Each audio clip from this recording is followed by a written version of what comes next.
कोई भी बैंक है ना, बैंक का अपना बपौती पैसा नहीं है। बैंक परेशान हो जाते हैं सब, क्योंकि बैंक को सिक्योरिटी मनी के रूप में, CRR के रूप में 4% पैसा आरबीआई के पास जाना रखते हैं। आप बैंक की तकलीफ समझिए, आरबीआई इस पे ब्याज नहीं देगा, और वो जो पब्लिक से लिया है ना, उसको बैंकों को पब्लिक को ब्याज देना पड़ेगा, आरबीआई को ब्याज नहीं देना है, करना नहीं, सिक्योरिटी मनी के रूप में जमा करेंगे। जाओ तुम यहां पे। दूसरा, बैंक को अपना टोटल पैसा का 18% SLR, ठीक तो लिखे थे जी, 18% रुपया अपने पास जमा करना होता है। तो बताइए ना, ये पैसा बैंक का कोई काम आया क्योंकि अपने पास जमा रखना है, और ना ये काम आया।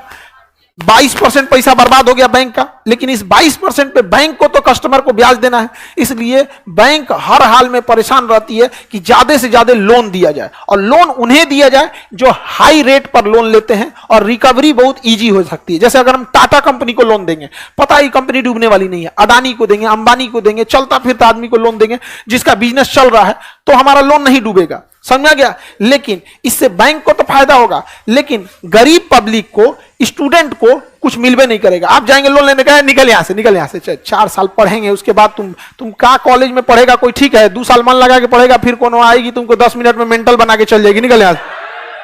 नहीं समझ में आया? बकलोल ना होता है सभी सब। तुम लोग यहाँ पे कोनो जहां पढ़ाई में मन लगाएंगे, कोनो एंगन करके देख लिया यहाँ पे, जा काम खत्म, बैंक का लोन गया। अब तो आपका पढ़ाई होते रह गया यहाँ पे। नहीं हो गया, यहाँ पे हो गया पढ़ाई, आपका नाश हो गया।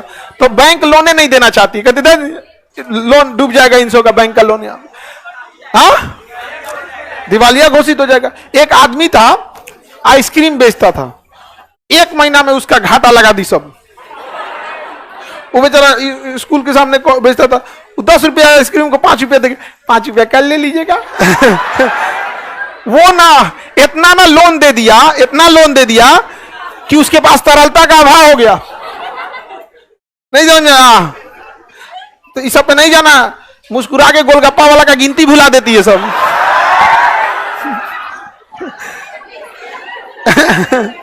इसलिए वो देखबे नहीं करता। पिछले महीना घाटा लगा यहाँ पे, वो कहे अरे धीरे खिलाई ना है, तोरा धीरा के चक्कर में। बैंक लोन जल्दी उसी को देना चाहती है जिससे पता रहे कि बैंक का लोन रिकवर हो जाएगा। तो आरबीआई का आगे भैया, किसान को कोई लोन देना चाहेगा? काहे? वो का खेत में कोनो बीड़ी पी के फेंक देगा, आग लग जाएगा, अब वो जिंदगी भर नहीं चुका पाएगा, क्योंकि खेती में आग लग गया तो खत्म कहानी। किसी दिन बारिश ज्यादा हो जाएगा तो खराब, कीड़ा लग जाएंगे सब, तब कुछ हो जाएगा। पटदार में मार हो गया, मुकदमा हो गया, खेत में 144 लागू हो गया, कोई खेत में कोई काम नहीं होगा। यहाँ पे बड़ी झमेला होता है ना यहाँ पे। तो आरबीआई ने कहा कि सुन बाबू, बैंक वाले, तुमको अपने टोटल लोन का 18% खेती को देना ही देना है। अब तुम रो के दो, हंस के दो, उससे मतलब नहीं है। तुम जितना लोन दे रहे हो, उस टोटल लोन का 18% किसको देना है? कृषि को देना है। छोटे उद्योग एमएसएमई को 7.5% एमएसएमई को देना है, लघु उद्योग को, और टोटल लोन का 10% दुर्बल लोगों को देना है। किसको लेना है? दुर्बल लोगों को देना है। लगभग कितना परसेंट हो गया? 35%। यानी टोटल लोन का 35 ना हो गया जी? अरे लगभग मेरे 35% लोन किसमें देना है? प्रायोरिटी में। किसमें देना है? प्रायोरिटी में, वरीयता क्रम में देना है। अब बाकी बचा 65%, जिसको मन उसको दो। अडानी, अंबानी, जिसको मन, जितना बड़ा जिसको देना है देते जाओ, कोई मतलब नहीं। लेकिन ये 35% इन लोगों को देना है। तो प्रायोरिटी में उपरोक्त सभी, परसेंटेज भी लिख लीजिएगा। आरबीआई ने नियम ठीक बनाया कि नहीं?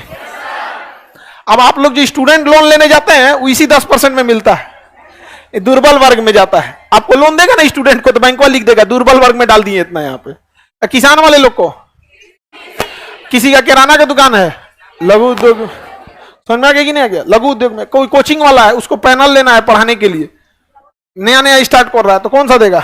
लघु उद्योग में बांट देगा यहाँ पे। ठीक है, प्रायोरिटी में सब आ जाएगा। प्रायोरिटी मतलब वरीयता क्रम।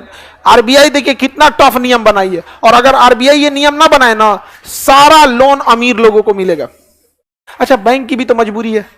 अगर बैंक को मीडियम फैमिली या फिर जो लोग कारपोरेट माइंडसेट के नहीं होते हैं ना, वो लोन को इनकम समझ जाते हैं। आप तनी दे के किसी को पैसा दे के देखिए, जब तक मांगेंगे नहीं देगा ही नहीं। समझ में आया कि नहीं? देगा ही नहीं। और दिक्कत क्या होता है, हम लोग भी जब स्टूडेंट लाइफ में थे तो अपने रूम पार्टनर हॉस्टल लॉज में जो रहते थे लोग, किसी से 500 रुपया 1000 रुपया लेना पड़ता था मजबूरी में, देने की क्षमता नहीं रहती थी ना, तो उसको हर 3 दिन 4 दिन पे हम लोग अपने से टोक देते थे, भाई तुम्हारा भी पैसा लौटाना है।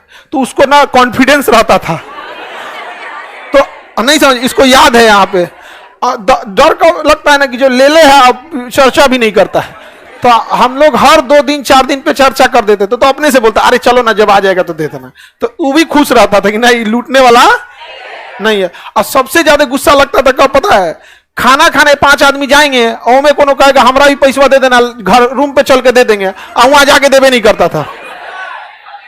हाँ, लड़की सब में भी ऐसा होता है। हाँ, आगे बढ़े। ऑटो रिक्शा लघु उद्योग वगैरह में जाएगा जितना। अब अपने से देखिए ना, दुर्बल वर्ग तो आपको पता ही चल जाएगा, कृषि पता ही चल गया, बाकी जितना बच गया वो सब किस में जाएगा, लघु उद्योग। अब बड़ा उद्योग वाले को क्या चाहिए, बड़ा उद्योग के लिए तो 65% दुर्बल में आएगा, नहीं आएगा दुर्बल में। आप